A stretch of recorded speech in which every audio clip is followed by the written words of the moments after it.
Et là, je vous ai présenté une observation tout venant. C'est la dernière patiente que j'ai explorée à Garches pour une suspicion très forte de maladie de pompe. Et c'est pour revoir un petit peu la répartition de l'atteinte musculaire dans ces maladies de pompe et pour illustrer l'importance d'explorer les patients en corps entier et de ne pas explorer ces patients avec simplement des IRM ou des scanners des membres inférieurs.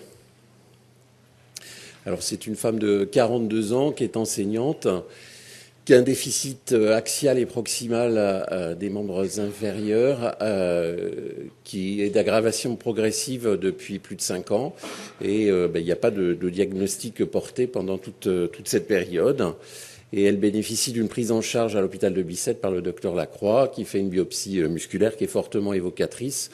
Donc elle nous l'envoie pour évaluer l'atteinte musculaire en IRM musculaire corps entier. Alors c'est pour vous montrer que parfois on fait des articles où on décrit des choses caractéristiques et que on n'a pas toujours un aspect aussi caractéristique que ça. Et cette patiente, comme le docteur Campagna vous l'a très bien montré tout à l'heure en reprenant notre observation de 20 patients, n'a pas d'atrophie ni de remplacement graisseux lingual. Pour la maladie de pompe, ce qu'il faut savoir, c'est que l'atteinte musculaire, c'est pas tellement sous la forme d'une atrophie, mais c'est le muscle garde son volume. On voit très très bien l'enveloppe musculaire et c'est un remplacement graisseux à l'intérieur du muscle, ce qui n'est pas du tout le cas, par exemple, dans une dystrophie musculaire congénitale où on va avoir vraiment une atrophie musculaire sans parfois une grosse infiltration graisseuse. Là, dans la maladie de pompe, on a un muscle de volume conservé, mais avec plein de gras dedans. Donc là, dans le cas présent, cette patiente a une langue qui est normale. Si on regarde le corps entier, on voit quand même la répartition globale de l'atteinte sur la vue frontale, où on voit très bien cette atteinte axiale. Donc on voit tous les muscles érecteurs lombaires qui sont en remplacement graisseux très très important.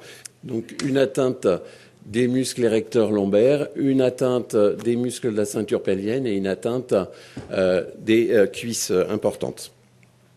Alors, comme on a parlé de l'atteinte respiratoire, sur l'IRM musculaire corps entier, on regarde toujours les muscles intercostaux et chez cette patiente, ces muscles intercostaux sont de taille et de signal normaux.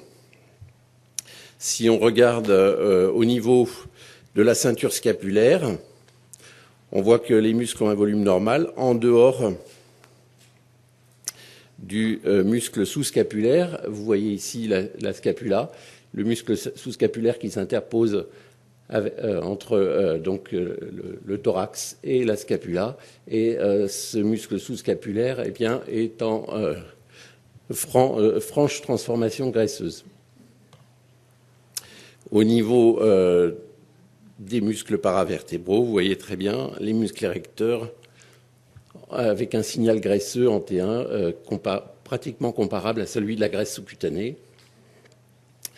Et au niveau de la ceinture pelvienne, des altérations avec une striation graisseuse accentuée au niveau des muscles fessiers en particulier. Et puis on a parlé tout à l'heure, le docteur Campagna a rappelé un article très intéressant qui fait état d'augmentation de prolapsus et d'incontinence fécale et urinaire. Et en fait, tous les muscles du plancher pelvien dans les maladies de pompe sont très très altérés, ce qu'on avait bien montré dans notre article. L'exploration axiale est bien sûr aussi importante que l'exploration dans le plan frontal. Donc, dans la maladie de pompe, on a toujours une préservation de tous les muscles du massif facial, en dehors de la langue le plus souvent, ce qui n'est pas le cas chez cette patiente. Au niveau des muscles du cou, en général, il n'y a pas d'atteinte importante des muscles du cou. Même les érecteurs cervicaux sont de bonne qualité dans les formes pas trop évoluées. Et ce qu'on voit aussi, le plus souvent, c'est qu'il y a une discordance entre la préservation des autres muscles de la ceinture scapulaire et le muscle sous-scapulaire qui présente un remplacement graisseux. Alors lorsqu'on fait un scanner thoracique, c'est quelque chose qu'on peut tout à fait bien voir. Il n'y a pas que les muscles paravertébraux qu'on peut analyser. Donc là, les muscles paravertébraux à l'étage thoracique ont un aspect tout à fait normal. À l'étage...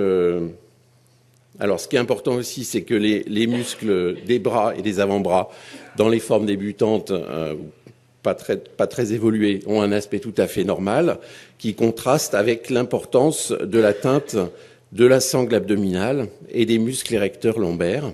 Donc, vous voyez, le muscle a un volume conservé, et c'est simplement le contenu qui change, un aspect très caractéristique de la maladie de Pompe, avec un gros muscle graisseux. Alors, j'avais fait une petite étude sur 150 IRM lombaires venant de villes pour des patients avec des sciatiques, des lombalgies et autres.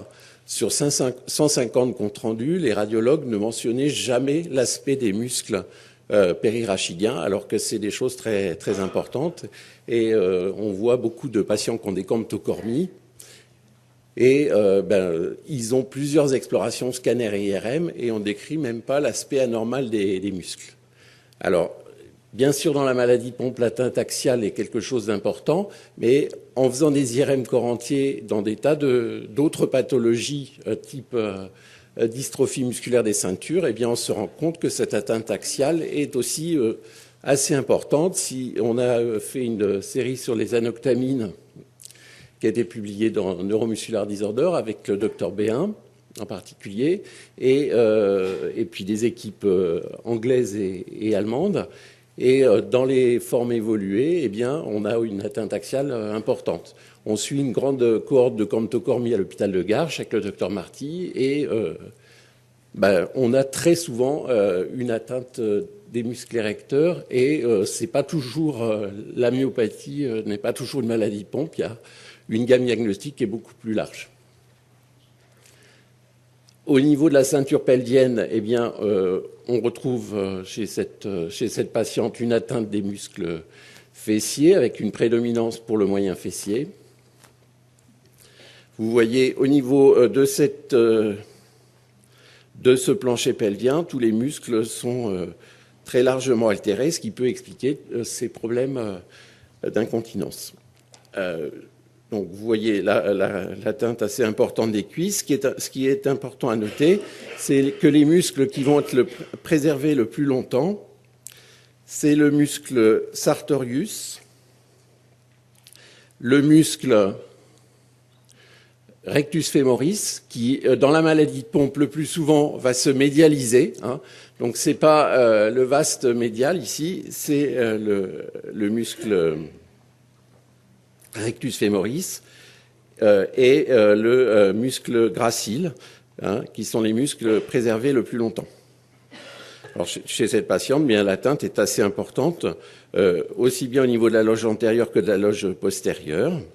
Et il y a une petite asymétrie entre le côté droit et le côté gauche. Et puis, très souvent, dans la maladie de Pompe, bien, les muscles des jambes sont préservés. Chez cette patiente, on a simplement un gastrocnémien médial à gauche qui est un petit peu altéré. Alors, bon, ça, c'est juste pour... on va passer vite puisque le docteur Campagne a bien fait référence à cet article. Sur les 20 patients, les patterns spécifiques ou assez spécifiques, c'était l'atteinte linguale.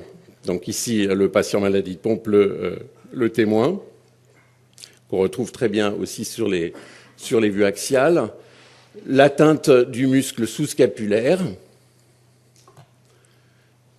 mais aussi vous avez l'atteinte du grand dorsal et l'atteinte de l'antérieur serratus. L'importance de l'atteinte du tronc contrastant avec le respect des membres.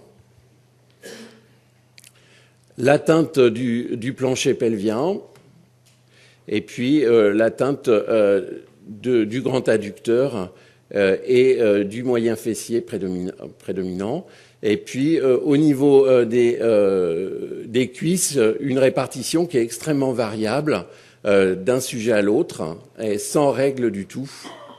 Par exemple, chez ce patient, on a une atteinte postérieure prédominante et l'aspect peut évoquer une atteinte type GNE si on n'a que des coupes axiales des cuisses. Ce qu'il faut bien retenir, c'est que dans les formes évoluées, les muscles les mieux préservés, c'est le rectus femoris, le sartorius et le gracile. Alors, ça vous a aussi été montré, donc on va passer rapidement. Pour vous dire que si on raisonne que sur les jambes et qu'on prend les arbres décisionnels intéressants, les dystrophies des ceintures, eh bien, on peut faire des diagnostics qui vont être tout à fait erronés. Et on ne peut pas vraiment faire d'arbre décisionnel pour une seule maladie. Ce qu'il faut savoir, c'est qu'il y a une conjonction entre les muscles altérés et les muscles préservés.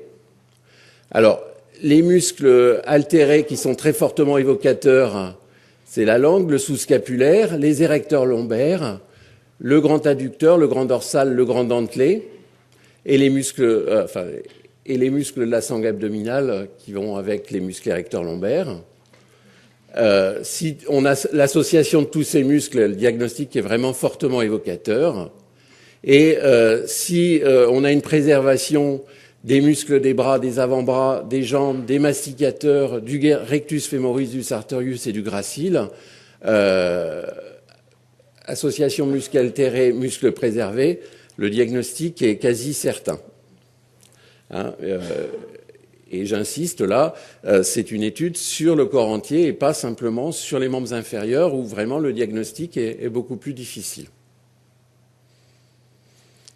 Et il faut savoir, c'est l'article récent de l'équipe italienne qui est très, très jolie, de Neuromuscular Disorders, fait état d'une atteinte axiale prédominante et plus précoce. Ce qu'il faut savoir, c'est que quand on passe des patients asymptomatiques ou des patients très, très peu symptomatiques, eh bien, parfois, eh bien, on a une atteinte isolée de la langue ou du sous-scapulaire et pas d'atteinte des érecteurs lombaires. Donc, il n'y a pas de règle formelle et il faudrait qu'on passe beaucoup plus de patients asymptomatiques ou paucisymptomatiques pour bien connaître l'histoire naturelle de cette maladie. Je vous remercie.